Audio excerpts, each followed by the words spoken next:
Welcome back to No Man's Sky, everyone. Jason here, and today I'm going to show you how to set up your exosuit the best possible way. Alright, so let's jump right into this.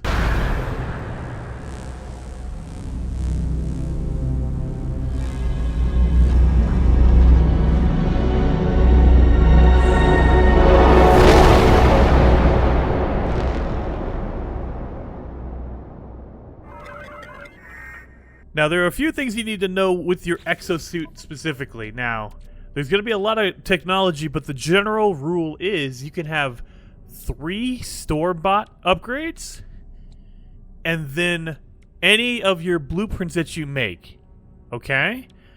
And so you want to try to max them out as much as possible, meaning you can put in 3 right here, like my life support. I have my 3 store-bought upgrades right here.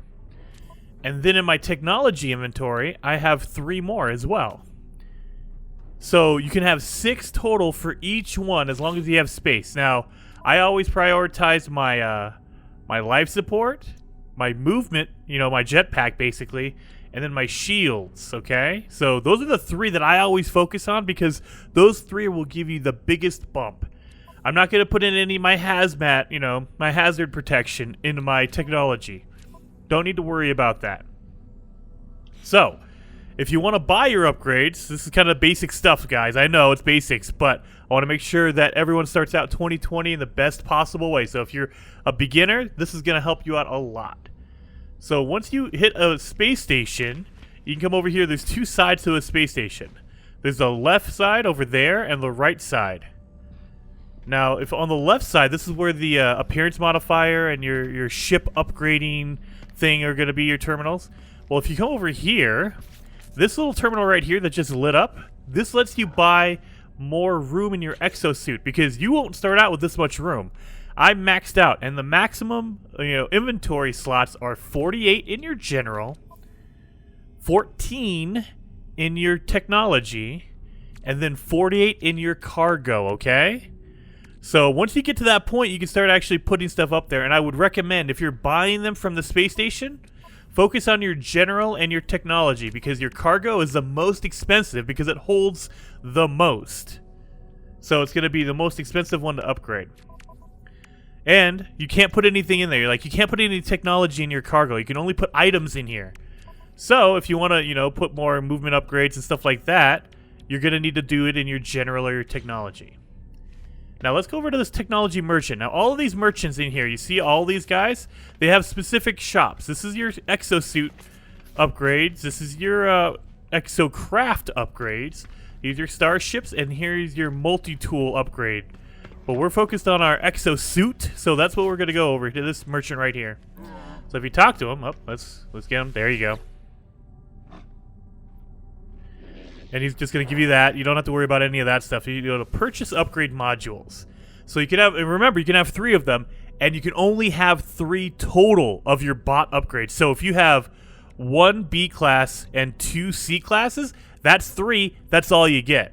So what I would recommend is buy whichever one you can afford right now, but your goal is to get S class because those are the best ones. It starts off with the lowest one is a C. The second from the bottom is a B, and then you get your A, which is the purple looking ones, and then you get your S, which are the golden ones. Okay?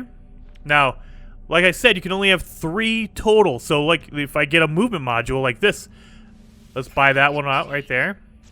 So once I buy it, it'll be in my inventory, but it's not actually used. It's just there. Once you install it, it will apply randomized stats to it. So this is a movement upgrade. So it's going to be the jetpack upgrade like this. So with your jetpack upgrades, you're going to get all the same, general stats. You'll get a 200, you'll get an increase to your jetpack tanks, an increase to your sprint distance, an increase to your initial boost power, and an increase to your fuel efficiency. These numbers will be different every time. So, sometimes it's going to be 210. Sometimes it'll be 208 for your jetpack tanks. That's why it's random. So if you actually go to install it, and remember, I have 3, so I already have the maximum for this one right here. So I could put 3 in my general and another 3 in my technology, but that's it. You can only have 3 each.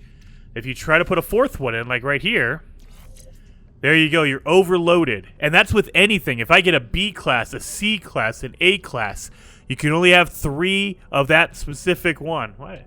My upgrade stats are weird, okay. But yeah, and so it's overloaded. So what I would recommend is keep the one that's the highest one. So my brand new one is only 201% and it's 41% distance. It doesn't have really good stats, so I'm going to get rid of it. Dismantle that thing. Boom, done. And you get your pieces from it. So if you get any of them, you can either resell them or you can install them and break them down and get your materials from them. I would say if you're getting free ones, sell them off. They give you nanites for that, so you can sell them right back to the market. And you could actually do that. If you talk to any of these guys, they will let you sell as well as buy. So if you go into your purchase modules, up here in this top left-hand corner, you can buy or you can select sell. I don't have any inventory to sell, so I can't sell any of them. But if I did, I would be able to sell anything I have. Any upgrades, I could sell to him. Any upgrade modules. All right? But we don't have any, so can't do it. Now, once you've done that, once you want to max them out, the key is to always put your biggest upgrades together. So, what I mean by that is, moving the stuff around a little bit. Say I only had, let's see, right here, boom. I just have my jetpack, okay? Right here. You'll see it and it's just normal like that. But once you put an upgrade next to it, like I bought this one from the store, this is an upgrade module. I put it next to it, you see how there's a yellow box around it? That means not only am I getting these, the airborne recharging, I'm also getting a little bit of a bump to my jetpack. You know, how long it lasts, how far I can go with it, things like that. So you'll get an increase in stats, but you can't see the numbers, which is kind of weird. You can see it on your multi-tool, and we'll go into that in another video, but you can't really see the numbers, so this is just experimenting. Put them in different places and see how far you can run, how long your jetpack can last, and that'll give you an indication. But I will tell you off the bat, you want to put your upgrades, the highest class upgrades, together. So you see how now they're touching top to bottom? Well, now I'm going to put one over here, so now we're in a big square, right? This one right here, my perfect combustion unit, actually is getting a bigger bonus because it has an upgrade above it and an upgrade beside it. And so technically it is getting 2 bonuses because it has 2 sides touching. And if I were to put this one right next to it, this one will get the biggest bonus because it has 3 sides touching. So that's what you want to do. Now, you can't always do that. Like with my shields, you can only have 3, and so I only have, I have the one here that's getting 2 sides, but these ones on the outside, they're only getting 1 bump, 1 boost, because they only have 1 side touching. But you want to try to plan it out like that, and you always want to put your biggest ones together. So what I mean by that is, you see how all my S classes are touching? And then my A class is right here in the middle. Actually, I should probably, to maximize that, I should probably do that instead. No, I mean, I don't actually, you know what? Maybe not. Maybe we should do this? I don't know. I mean, again, test it out for yourself just to see what kind of an increase you get. But you want to try to get your S classes to have the most sides touching. And so I like it because this S class has an A and an S class above it, so it has a double boost on it, a double bump. Same thing with this one. And this one in the center, the platinum or plutonium igniter, it has 1 S class on the side, 1 S class below it, and 1 B class next to it. Now I might want to put the A class next to it because it might give it a bigger bump, but then I'm going to lose my A class bumping these 2. So you're going to have to experiment with it again. As I said, that's what you want to do. That's what you want to focus on. But as you can see, I have a C class in here, and this is a blueprint. And so I have my 3 modules that I bought, my upgrade modules, and then you can put as many blueprints as you want. Like I could put this thing in my general inventory if I wanted to. Like I have right there, boom, let's move this one out of the way. Look at it, it's not overloaded and it actually helps. See how it has a blue outline around it? You can put as many as you want, as long as it's a blueprint, okay? As long as it's a blueprint. If it's an upgrade module you bought from the store, you can only have 3. Again, I know I'm saying the same thing a lot, but I get a lot of questions on, well, how do you have so much stuff? That is why I try to, you maximize your rules as much as possible. All right, and if you need any of the blueprints, you can always go to the Space Anomaly to buy them. So let's go to the Space Anomaly, and I can show you where to buy the blueprints. So this is the Space Anomaly. Now, you need to get far enough in the story for this to appear. So if you don't know how to get the Space Anomaly or you don't have it, that means you need to go farther in the storyline, okay? So keep going through that storyline, and eventually you'll get to the Space Anomaly, and then you'll be able to call it in wherever you're at, okay? But you have to get to the story part of the of No Man's Sky in order to even get the Space Anomaly. But you want to, because you can see there's a nexus over there. There's a whole bunch of merchants on this. This is an amazing, basically like a community hub with a whole bunch of stuff. So you want to get to the Space Anomaly. So let's get to the back over here. Now, if you go all the way to the back, this is where your marketplace is, okay? Now, you can see right here, you see that big starship right there? That's your starship upgrades. This one is going to be your base upgrades that you can buy. Here's your exosuit upgrade right here, and I'm going to show you really fast. Over on this side, there's your multi-tool upgrades. And then this one is your exocraft. You're basically your cars and your vehicle upgrades. Now, we're going to be doing our exosuit upgrade, so we're going to talk to this guy right here. And also, don't forget, you can also buy another suit upgrade here. So in each system, you can buy one at the space station and one on your Space Anomaly when you have it. Don't forget, if you're trying to maximize that, do that. You can get 2 in the same system. It still costs money, but you get 2 of them. Let's talk to our exosuit specialist. Yep, and let's research. Now, I have the tree unlocked already, but these are going to cost nanite clusters, okay? And you want to buy all of these because they all add to it, okay? And the other question I get a lot of, and I know I say okay a lot, sorry about that. But I get a lot of is, do the translators actually, boost each other up? Do I need just the best one, or can I get all 3? You want all 3 because they actually buffer each other. As you can see in my inventory, look at that. When I take one away, look at, there's no box around them right now. But if I put them all together, there's a white outline around the box. That means that they're actually buffering each other up. So each one, like the base level one, gives you 1 word, and it's basically it gives you a translated word as a bonus whenever you speak to an alien. And so you want all of them because you get the maximum number of words. But we go back into this research tree. You also want to get all your, your jetpack upgrades. And you want to get all your hazard protection upgrades. And I can't recommend this enough. You're going to need to build it with a lot of stuff. Like for your heat protection, you're going to need phosphorus, silver, and copper. You're going to need copper for all of them. Okay, so you're going to need a lot of copper. But you need the base part that they need. So for your oxygen underwater, you're going to need oxygen. For your radiation, you're going to need uranium. Okay, things like that.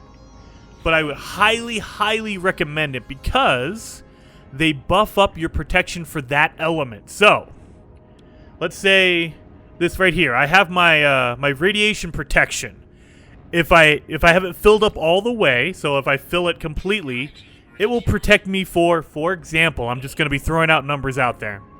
It'll protect me 2 minutes on a radiation planet, okay? So I have 2 minutes of protection before I start getting radiation damage. But if I have my blueprint, my radiation deflector, that's 21% more time. So instead of 2 minutes, I'm actually going to get almost 3 minutes. I'll get 2 minutes and 40 seconds. Okay? So that's why you want it. It actually buffs up anything you do. And this is actually magnified with all of them. So what you can do is, because in each of these hazard protections, you can get 3 of each. So I can get 3 heat protections, 3 cold protection, 3 toxic protections. Now, that is overkill, and you won't have any space in your inventory, because, I mean, as you can see, I have a lot of stuff in here, and if you add 2 more of each, I will have, like, basically this little tiny square in the bottom corner for other items. So that's why I don't do that. But you can if you want to go overboard. If you want to be the survivalist and never ever run out of stuff, you go for it. It's not really advantageous to do that though, because you still have to recharge it, because even though it'll last longer, it still takes up your materials.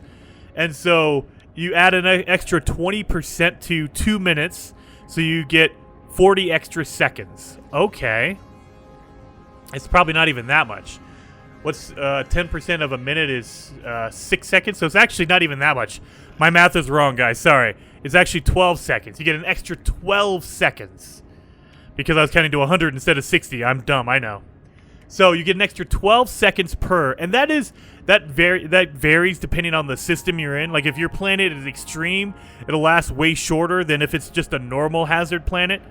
Like if it's if it's a normal heat planet, it might last 2 minutes, but if it's an extreme heat planet, it might only last 1 minute. And then if you have a storm come through, it'll last even less than that. So this is all variable, but when you have these upgrades, it actually buffers your normal upgrades to an extent, so there's no point in having 2 or 3 of the same protections together. That's why I do it that way, and I put them together. I think there's a glitch because this oxygen circulator just doesn't mesh with anything. I've put it next to every other hazard protection, and it doesn't buffer up. I don't know why.